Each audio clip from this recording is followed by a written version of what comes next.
Hey YouTube, so this is my review of this Ozark Trail one-person hiker tent. So I just bought this thing a couple days ago and I set it up here in my backyard last night. It's Saturday morning, December 11th, 2021. So the reason I set it up last night was because there was going to be some severe storms in the area, and yes, there was. Tornadoes came just north of the area. They actually killed a few people in Defiance, Edwardsville. The Amazon facility collapsed. We didn't get any of that here, but we did have 40, 50 mile an hour winds. We had, rain coming in at about 40, 45 degree angles. And it wasn't the biggest rain event, but it was enough to challenge this tent. I actually expected to see this tent on its side this morning with the 50 mile an hour winds, but apparently it survived. So, hey, that's a good thing. We're gonna open it up and see how dry it is here in a second. I did not seam seal it. I just, left it stock so you could see what you get when you get something new. So here's some thoughts. So here's the top of the tent, and people have talked about this flat spot, and yeah, it actually kind of does have a flat spot up here. I don't know if water gets through, but if it, this would probably be a good seam to seam seal. I think most of the water would run off. That's as much water as been left. It probably hasn't rained in, I don't know, 5, 6, 7 hours, so that's just probably whatever hasn't evaporated. Some of the other things about this tent, so this zipper, so you've got this nice little cover that hides the zipper, and that's great. But right here, right there's this little turnaround in the fabric, and get in close. And I don't know, I guess you got to do something there, but it's an interesting situation. But as long as no rainwater were to get in there, I suppose no water comes through the zipper. Problem is if this door were facing the rain, which it wasn't, the rain was coming in from the air direction, so it probably held up. But if a rain were to come in hard on this, I don't know how much water comes through this little zipper mechanism.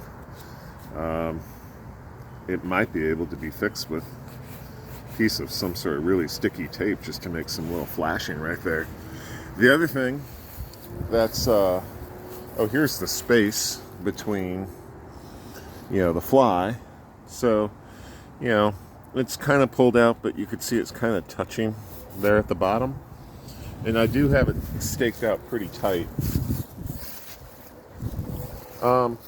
One thing I don't like about this Rainfly is this Rainfly does not go all the way down to the ground. It exposes the last 2 inches, and there's no buckle attachment that you see on fancier tents. It's just this little nylon guy. So you can see all around the perimeter of the base of the tent, the fly, especially right here, see what I mean? The fly does not extend to the bottom of the inner tent. Now, what does that mean? So if you had gear inside this tent pressed up against there, might it get wet? It might. All right, we're going to unzip it. Here's the moment of truth. I have not been in here yet.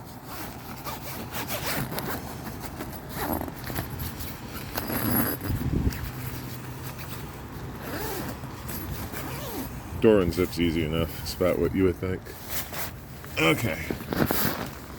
And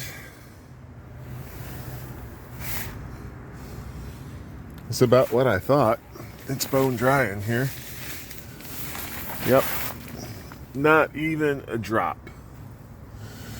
Now, granted, it wasn't the world's biggest, most saturated rain event, but hey, there was some sideways rain. Nice little pouch here for gear. I guess there's one going to be, nope, you just get one over. Oh, There's one over there. Anyway, I would say this is a win for $25. If you're going to buy a tent, I'm going to zip it up now. If you're going to buy a tent for $25 and you need it to be watertight without doing any seam sealing or anything crazy to it, I actually would recommend this tent. Oh, there we go. Zip it right back up. The fact that it survived the kind of wind that it had makes me feel like it's a pretty good deal. So for $25 you get a dry tent that can survive 40 to 50 mile an hour winds. That's not bad. Anyway, so there's my review. Hope you guys enjoyed it.